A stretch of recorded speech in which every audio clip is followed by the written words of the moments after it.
Hello students, today we are going to start revision of operations management unit second and our topic is service capacity planning. तो अब हम लोग discuss करेंगे service capacity planning, ability of a service system to deliver the intended service and to match customer demand.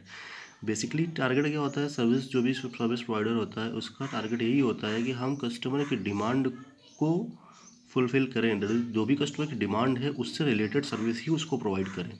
Service capacity is perishable and can be intangible, that is service already intangible form में ही होती है, जैसे हम लोग उसको physical form में touch नहीं कर सकते।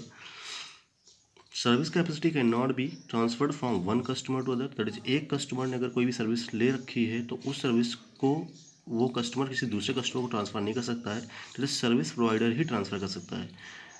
We can not prepare the service package in advance to deliver it at the later point of time, that is advance में हम लोग सर्विस पैकेज को बना नहीं सकते हैं, प्रिपेयर नहीं कर सकते हैं, क्योंकि कस्टमर की डिमांड जैसे जैसे चेंज होती है वैसे वैसे का सर्विस का पैकेज भी चेंज होता रहता है। Service capacity has to be managed in a highly dynamic environment where services organisation face more personalised demand due to the presence of the customer. क्योंकि यहाँ ये बोला जा रहा है कि ये हाईली डायनेमिक इन्वायरमेंट होता है। हाईली डायनेमिक का मतलब ये होता है time to time changes possible होते हैं सर्विस में, क्योंकि कस्टमर की demand time to time change होती रहती है और हर एक कस्टमर का अपना खुद की सर्विस, जैसे कोई कस्टमर कुछ फीचर चाहिए, किसी को कुछ फीचर चाहिए, उस पर बेस्ड होती है service capacity planning. Meeting personalise demand directly affect the service quality perceived by the customer. और अगर मान लीजिए कोई भी कस्टमर पर्सनल डिमांड कर रहा है कि मुझे नहीं ये फीचर्स सारे चाहिए, तो उसकी कॉस्ट भी इंक्रीज़ कर जाएगी या कॉस्ट कम भी हो सकती है। अगर उससे फीचर कम लिए तो कॉस्ट कम भी हो जाएगी, ठीक है। और क्वालिटी पर भी इफेक्ट पड़ेगा, दैट इज़ क्वालिटी अच्छी भी हो सकती है और ख़राब भी हो सकती है। Now element of service capacity, कौन कौन से एलिमेंट होते हैं जो उसको अफेक्ट करते हैं। Capacity of service organisation effectively and to provide a good quality service. Basically जो भी सर्विस प्रोवाइडर होता है उसका बेसिक टारगेट यही होता है कि वो बेस्ट से बेस्ट क्वालिटी की सर्विसेज प्रोवाइड करे जिससे कस्टमर हमारा सेटिस्फाई हो। Many strategies can be propose to manage capacities in services, बहुत सारी स्ट्रेटजीज प्रपोज्ड हैं जो कि मैनेज करती हैं इन सारी चीज़ों को।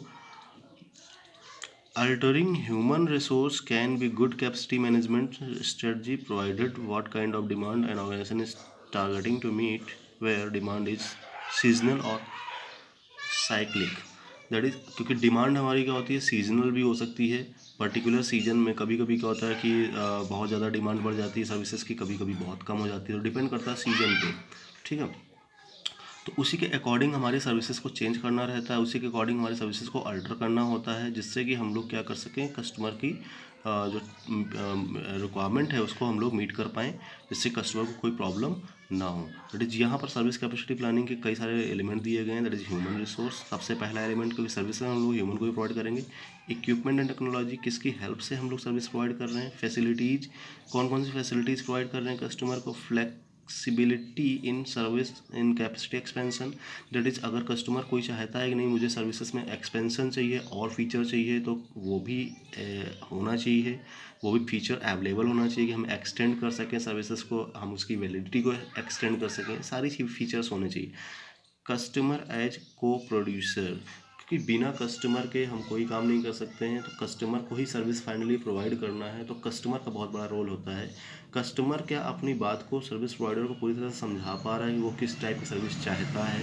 अगर वो समझा पाएगा तो बहुत बेस्ट सर्विस उसको मिल जाएगी, अगर नहीं समझा पाएगा तो फिर प्रॉब्लम आएगी। तो जब तक सर्विस प्रोवाइडर कस्टमर की प्रॉब्लम को नहीं समझेगा, जब तक उसके रिक्वायरमेंट को नहीं समझेगा, तब तक दिक्कतें होती रहती हैं। Thank you.